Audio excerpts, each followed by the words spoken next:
Good Monday morning. Today we're going to talk about Thandiwe Newton and the fact that, well, apparently by Hollywood standards, and you ain't black. So without further ado, let's get into this video. You know the drill. What the hell? Holy crap, I'm black! Yeah, that works. I like all right, that. okay. All right, moving on. Hey, what about Tulip?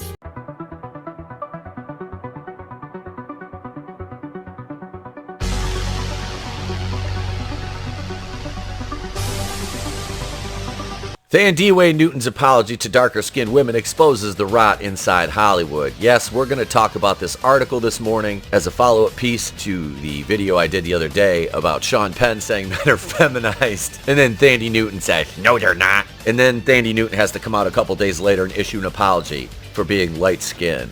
Fuck me, right?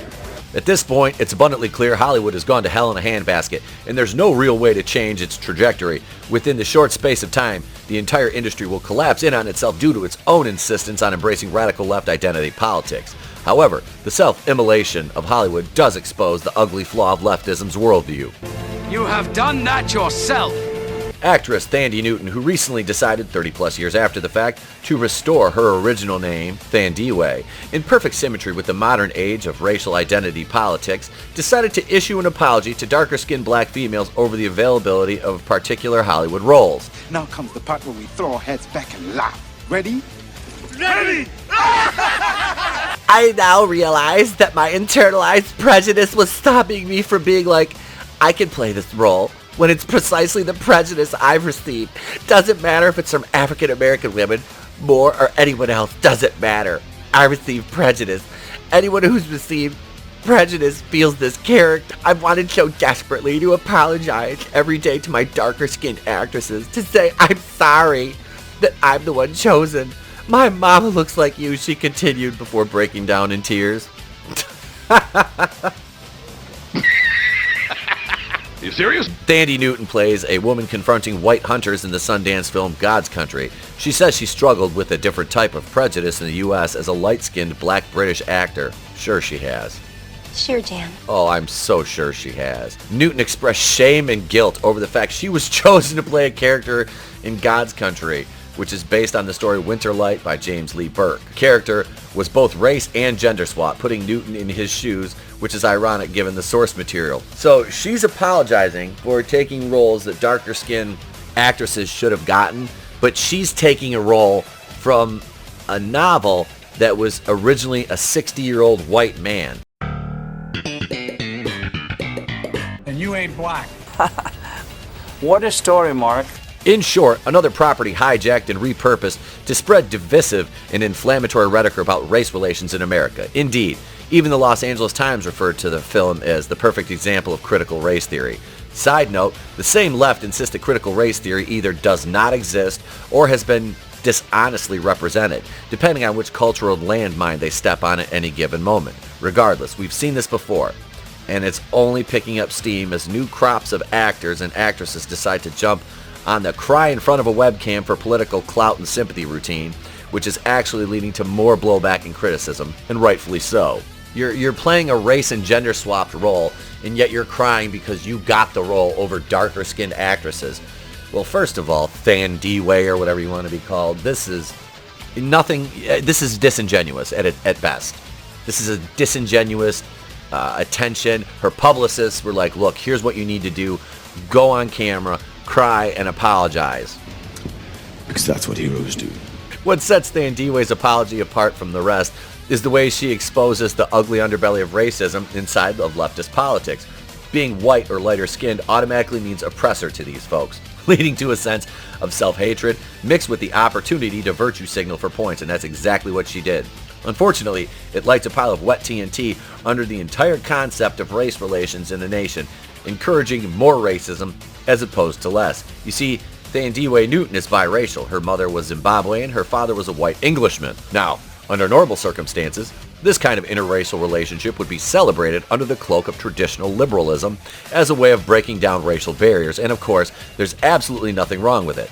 Yet, it seems to be driving many people on the political left to fits of self-hatred and excoriation. which is a complete contradiction in terms. In an age where the modern political left have reinstituted full-scale racial segregation in multiple avenues of public life, it's astonishing to watch those who consistently advocate for an end to racism end up being its largest pushers. Racial unity and harmony are no longer the goals, but rather the opposite. And you ain't black. Hollywood is packaging and selling overt racism as a product right now, which makes no sense, given their stance on the subject. At what point did the belief systems of Martin Luther King Jr., Steve Biko, become so utterly offensive and unpalatable to the left? When exactly did people born of interracial couples start feeling guilt and regret over such a union? The writer is old enough to remember a time when shows like The Fresh Prince of Bel-Air specifically tackled those issues of biracial relationships as something to be celebrated for the purpose of unification. Now, interracial relationships are looked at with scorn and contempt, all because the children happen to be born a lighter shade of black. It's worth noting that egregious white supremacists like Richard Spencer and David Duke would have nothing bad to say about Thandie Newton's apparent guilt over the union of her mother and father. By casting interracial relationships with a negative light, Hollywood is actively discouraging people from simply loving whom they love, which will lead to more segregation and racial animosity. So which is it? Are interracial relationships and families a beautiful thing to be celebrated, or are they deserving of shame and personal guilt, a particular statute of intersectional identity politics? As always, the left cannot have it both ways, so they'll need to choose if they were to scrounge together something resembling a consistent argumentative framework.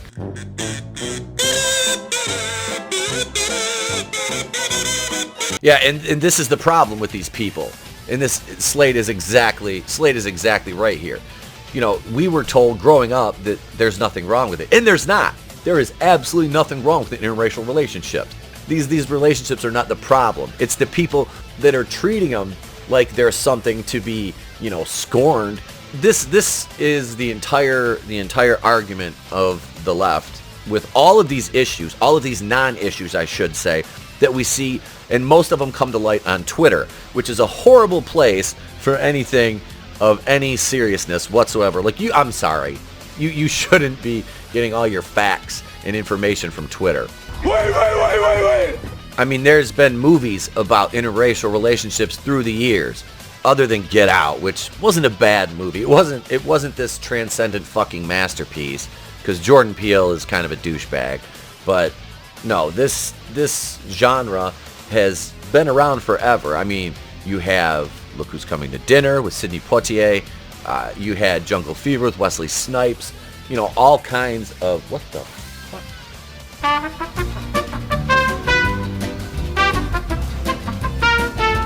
The left want to take things that are non-issues and turn them back into issues again. Like interracial relationships. Like racism. Like sexism. Like classism. They're resegregating things. It's like, we're past this. We were past this. Yes, does racism, sexism, misogyny still exist? Yes, but so does misandry. And misandry is practiced openly and celebrated now by intersectional feminists. Man. Cancelled. We have equal pay for men and women, dependent upon what industry you work in. It's ludicrous. Well, there's a gender pay gap.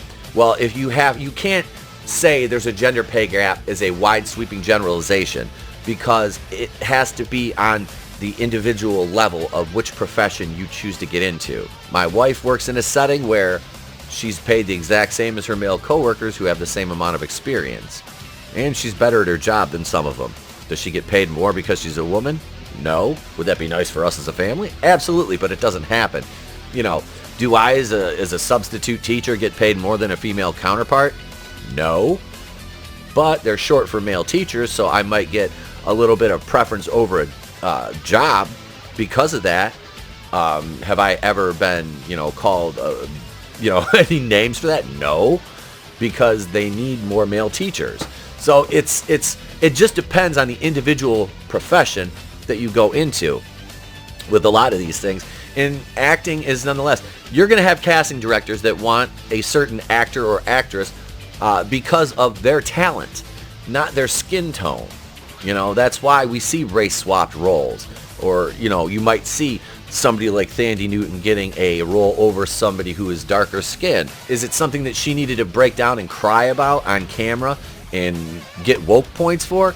No, because it's such a non-issue. Why are you apologizing for it? Like, that is just the absolute epitome of self-loathing. And it doesn't make any sense to me. Why people who don't matter to you, like these people on Twitter that were probably crying about this, you let them affect you so greatly. It's sad. I don't know much about Thandie Newton, but I just know that it's not really fair to her. But then again, she shouldn't be making apologies for nothing. Over the last decade or so, leftists in charge of mainstream culture, be it Hollywood, television, or even the advertising industry, have all decided that interracial relationships are the way to go. Almost every television commercial now features an interracial couple, almost as if it has been mandated from the top down by executives in charge. My wife and I were talking about that. I'm like, do you notice that? There's no, like, every couple. And like I said, I have no problem with it, but it's kind of disingenuous advertising a lot of the time, because it doesn't take into consideration, marketing demographics or, regional demographics. But, it's not a problem. It's like, it seems like they just went like, okay, no more, cis heteronormative white couples. Everybody has to be mixed ethnicity couples. Go. And it's like, everybody sitting back going, wait, what a minute. Wait, what? I posted a meme back in, I think it was December. It was like, hey, white people, we had a good run in commercials. RIP white people in commercials, 1950 to 2021. And it was a joke, but it's kind of true. On its face, the concept of an interracial relationship is perfectly fine. No issue there. Absolutely correct. But the left have decided to go overboard with the entire concept, on to the point where it no longer represents real-world demographics. Just like every other facet of leftist ideology, the push for this kind of thing ends up feeling artificial, forced, and preachy. And that's exactly what it does.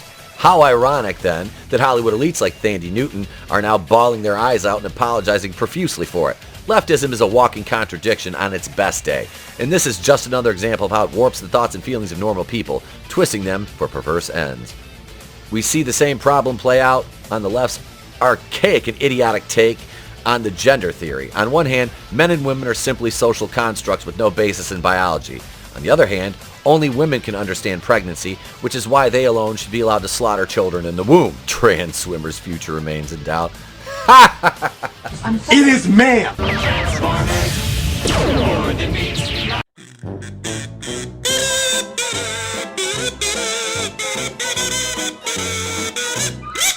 The same inconsistency plays out on the transgender movement. Not a single trans person on the left will answer the question about what constitutes a man or a woman, because it's left to interpretation. However, they are the first to claim that they are either trans men or trans women. How can this be if they cannot define either? And that's my problem. I'm sorry, gender is not a social construct. I got into my argument with I got into an argument with my mother-in-law about this, who is a double master's in psychology, taught school for 35 years. And, well, sex and gender aren't the same. Gender is a social construct. No, the fuck it isn't. No, the fuck it is not a social construct. You are a man, a woman, or you have some issues. That's it right there. Your chromosomes decide your biology, not what your fucking half-head shaved gender studies professor told you when you were getting your liberal arts degree that now has you making $10 an hour at Starbucks as a fucking barista. You are one pathetic loser. Like, it's just stupid. These people who sit here and tell you, no, I'm a woman. It's ma'am. It is ma'am. Bro, you're like 6'2", probably about 220 pounds. You're a fucking man. All right? You're a man. This trans swimmer. No, you're a dude dressed in a fucking women's, Olympic swim outfit or whatever, you fucking idiot.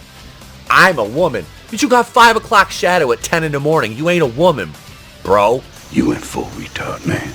Never go full retard.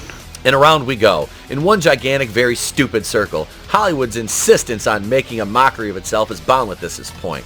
But it does speak to a more insidious problem inside the cultural left. It's always been fascinating to watch the left lecture everyone on racial issues, while, according to those operating within Hollywood, discrimination seems to be the order of the day. We are told that people of color are constantly denied acting roles and are either suppressed or blacklisted if they are rumored to be difficult to work with.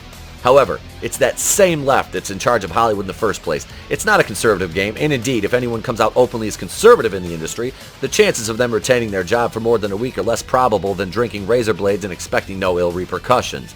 And herein lies the problem. As always, Those with the most shade to throw at everyone else end up being the primary offenders. And we all know it. Look at Harvey Weinstein. All these people.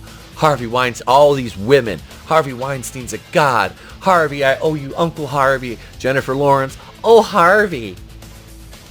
Harvey Weinstein's in prison. Oh, I love it. I love it. I love it so much. Hollywood is a joke. And if you take anything that these people say seriously, you're just as bad.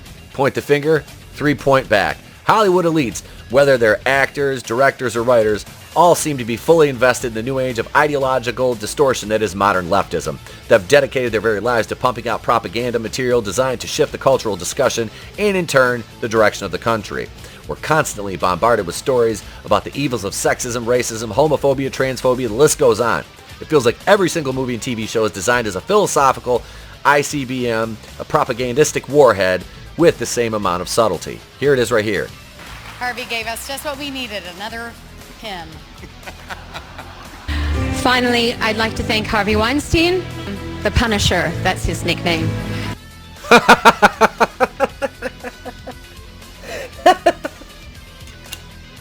Yet Hollywood has forever been one of the most corrupt and morally bankrupt of America's institutions, filled with irresponsible and evil people who are constantly being outed for their misdeeds and crimes. Whether it's Harvey Weinstein, Roman Polanski, Joss Whedon, Kevin Spacey, Kathy Griffin, Tila Tequila, the largest pool of villains seems to be concentrated firmly within the establishment left. The problem isn't confined to Hollywood either. CNN, once dubbed the most trusted name in news, is now begging for scraps after a string of earth-shattering scandals involving its anchors, producers, even its own president, which has tanked its reputation and caused its ratings to nosedive. Yeah, CNN suspends Chris Cuomo indefinitely because he was a piece of shit. And you see Mr. Potato Head here, Brian Stetler, who is basically a eunuch of a man. In 2020 and 2021 alone, the network was forced to contend with analysts caught masturbating on Zoom calls, looking at you, Jeffrey Toobin, and so was everybody else on your Zoom call. A sexual harassment conflict of interest scandal involving Chris Cuomo, a producer running an abhorrent, illegal operation involving children, and Jeff Zucker's ethically shameful involvement with an incestuous media culture. Yet, CNN stands by its claim that it is not only a trusted name in news, but also a shimmering beacon of honesty, truth, morality, and goodness within the halls of American culture. Also, pigs can fly. The sky is green, hell froze over, and Joe Biden knows what state he's currently in. Come on, man. Come on, man. Come on, man. Come on, man. Why this matters. American culture is suffering a high fever that needs to break at some point. We are fighting off an ideological infection that has real ramification on regular, everyday people. It's perfectly fine to sit back and point the finger at the lunacy of leftists like Thandiwe Newton, but her rhetoric has actual, palpable, downstream cultural effects. If the political left are now openly shaming children born of interracial relationships, then we have indeed gone back to pre-civil rights era where segregation is king. The demographics that will suffer the most are, as always, people of color and minorities. That's how this goes. And they'll continue to blame conservatives for this when it's not conservatives that are in charge of fucking Hollywood, as the article said earlier. And you ain't black. Perhaps someone should ask why Thandiwe seems so willing to throw her own father, who is white, under the bus, all for the sake of netting applause from those within her own political echo chamber. Or better yet, why she accepted a role where her character was gender and race swapped from an older white man to a younger black woman, if not for the cause. However, the most offensive part of Thandiwe Newton's rant is what she did not say, that she would stop taking these roles, but instead give them to darker-skinned actresses. It's considered stunning and brave to turn on the waterworks in front of a captive audience, but it's rarely followed up with a promise to abandon said role and the paycheck that comes with it. Okay, now to be fair. To be fair. The hypocrisy of both is humorous and incredibly irritating. But this is the lunatic asylum mentality of modern Hollywood. A woke actress accepts a woke role only to apologize profusely in woke fashion in front of a webcam for being too light-skinned for a role, despite the character originally being a white male. And with this latest story, the left shatter yet another glass stupidity ceiling. Stupid! You're so stupid! Take solace in the fact that Thandiwe just pulled the curtain back on leftist-dominated Hollywood once again, proving they are truly the systemic racist in modern American culture. There you have it, folks. Thandiwe Newton is a literal fucking clown. She apologized. She bent the knee to the woke mob over her skin, something she has no control over, unless she's Michael Jackson, which she's not, but I don't know if anybody can actually prove that. Anyway, I digress. She shouldn't have issued that apology to assholes on Twitter, weirdos in Hollywood, people that hate her and are displaying open racism towards her because of the color of her skin. Yes, I'm not calling her a clown because of the situation. I'm calling her a clown for her response to the situation. Why would you do that? Why would you apologize for being a talented enough actor to take a part that was already race swapped and then cry about it and try to play victim because you're light-skinned? None of this makes any sense. None of it makes sense. I don't understand it. I don't want to pretend to. It's ridiculous. It is utterly ridiculous and makes me ashamed to be a functioning member of the human race that operates on a day-to-day basis without cognitive dissonance. I have reasoning skills. These people that feel that Thandie Newton should have issued an apology, they have no place in a civilized society. But now it's your turn, ladies and gentlemen. What do you think of this whole Thandie Newton bending the knee to the woke Hollywood mob, the racism being put on display by the immediate insane cult of leftists in Hollywood, the cult, the same cult that worships people like Harvey Weinstein and puts them on a pedestal, would chastise Thandie Newton simply because she took a role that should have been taken by a darker-skinned actress when the original character was a white man.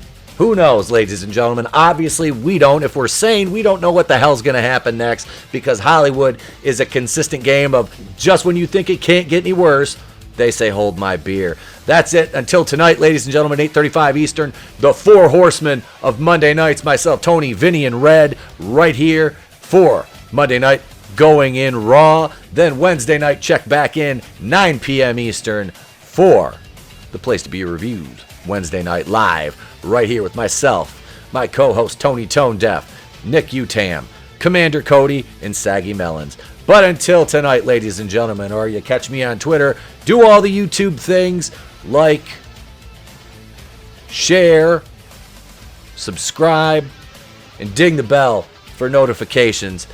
That's it. I'm done. I'm out of here. I'm Etepo Queen of The Place to Be Reviews. I've been here with all of yous. If I don't see you, have a great day, a pleasant tomorrow. I'll catch you on the next one. I could do this all day. And remember, It's better to burn out than to fade away.